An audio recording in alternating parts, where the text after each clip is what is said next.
What's good, guys? Prime Arcanine here, and welcome to week 9 of Marshadow's Backyard Brawl. Let's get straight into things. Our opponents this week are the Atlanta Gundams. They've got Cloyster, Infernape, Espeon, Lycanroc, Scolipede, Salamence, Gliscor, Gengar, Megapincer, Serperior, and Mawile. After reviewing some of their matches, I've noticed a very common trend among all of their matches, which I think they've won all of. And that's that they always lead with Serperior. They always set up Light Screen or Reflect, and they always go into Scolipede straight after. They'll substitute, they'll set up, they'll Swords Dance, and they'll sweep the entire team. So it's pretty clear who the two Pokemon I have to worry about most are. It's definitely Scolipede and Serperior. Megapincer isn't one to be overlooked either, considering how hard it can hit with its area late return, even close combat. Infernape is also one to be wary of because it can hit hard with both Flare Blitz and close combat and gets access to Iron Fist punches, so I can't overlook that either. Espeon and Gengar provide quite a threat as well. Cloyster can set up, Salamence can set up. Yeah, we've got quite a tough one on our hands, to be honest, but we'll see what we can do. There should be a way that we can get past the two main threats especially. If we can get past those two, then the rest should be smooth sailing. The first member of our team is Heracross, and we're going to be doing something different this time. We're not Mega Evolving Heracross. We have him with the Choice Scarf, Moxie, he's got Mega Horn, Close Combat, Stone Edge and Earthquake, with investments in attack and speed. Heracross's main goal is to be the lead and to take out Serperior. We won't be able to take out Serperior with Mega Heracross because it's faster and I'll be able to set up Reflect. So we have to go with normal Heracross and hit first. So that's why we have the Choice Scarf. We're going with Mega Horn because it has an 80% chance, roughly, to one-shot the Serperior. And if the Serperior can't get the screens up, then Scolipede won't be as big of a problem. We've got Close Combat, we've got Stone Edge to cover for the Salamence, and we've got Earthquake in case we have to go up against the Infernape. Next, we have Hatterene with the Focus Sash, Magic Bounce, it's got Trick Room, Giga Drain, Psychic, and Mystical Fire with investments in HP and special attack. I won't lie, this is sort of a backup plan for in case we can't take out Scolipede with our initial plan. If that turns out to be the case, Hatterene will come in, they'll set up the Trick Room assuming that the Scolipede goes for substitute as it always does, and then we'll be able to hit it twice and take it out if it gets that bad. Hopefully it doesn't get that bad, but we have Hatterene there just in case. Also, it will be good for taking on the likes of Cloyster, Infernape, and the likes of them. Next, we have Milotic with the Leftovers and Marble Scale. It's got Ice Beam, Scald, Recover, and Haze, with its main investment in HP and defense. Now this is our hardest counter for Scolipede. If we can't take out the Serperior and Scolipede does end up in its set-up state, then Milotic will be the one to take it down, slowly but surely.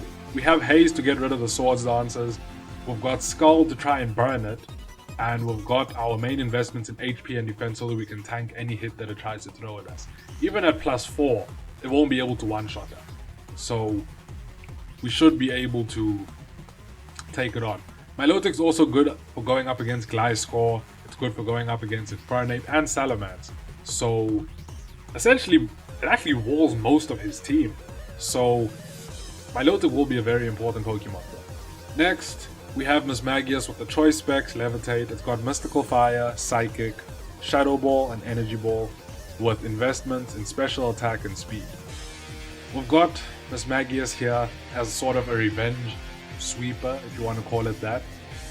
We've got Mystical Fire for the Mega Pincer, we've got Psychic for the likes of Gengar, Infernape, even Scolipede, but I guess Mystical Fire works for that as well.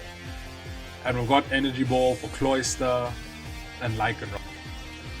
Then we have Rhyperior with the Citrus Berry and Solid Rock. It's got Earthquake, Ice Punch, Rock Slide, and Hammer Arm, with its main investments in HP and defense. Rhyperior is there mainly to take on Salamence, because Salamence cannot touch this thing, even with a Dragon Dance, even with a Moxie Boost, even if it had Swords Dance. Rhyperior is living and it's taking this thing out in one punch. We've also got Earthquake, Rock Slide, and Hammer Arm, obviously for the other ones that it may go up against. But to be honest, with Solid Rock, it walls almost everything. It can take a close combat from Infernape, it can take an Earthquake from Gliscor, it can... Okay, that's not taking a Leaf Storm from Superior, but that should be dead in the first turn. It's taking an Earthquake from Salamence, so another important one, and Citrus Berry just in case we needed to take on more than one mod. So we need that longevity in it so that we can get the most out, because it is a very important one along with Milotic in terms of taking damage. Next we have our Shifu with the Focus Sash as well.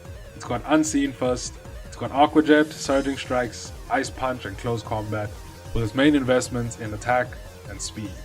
I won't lie, our Shifu is a last resort, in case we can get the Scolipede down to maybe at least 50% HP, but maybe it still has a substitute now. So even if it tries to hit us, the Focus Sash activates and Surging Strikes should finish it. It should, but I really hope that we don't get to that stage. Urshifu is also good for taking on Infernape, it can take on Cloyster, it can take on Gliscor, it can take on a lot of things, but it is one of our less important mons, but still important to the team considering that it made it above some of the other mons that we have.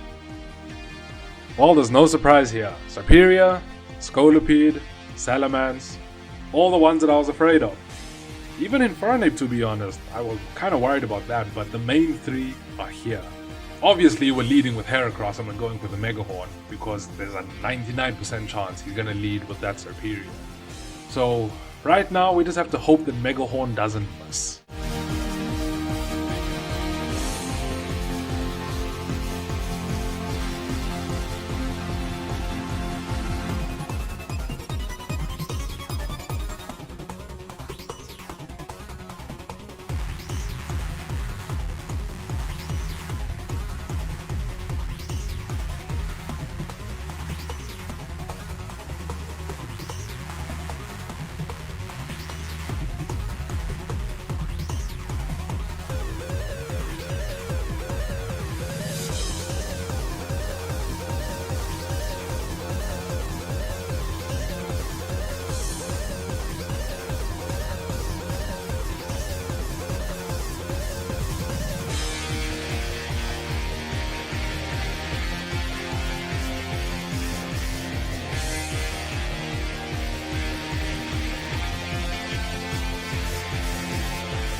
It's always beautiful when a plan comes together.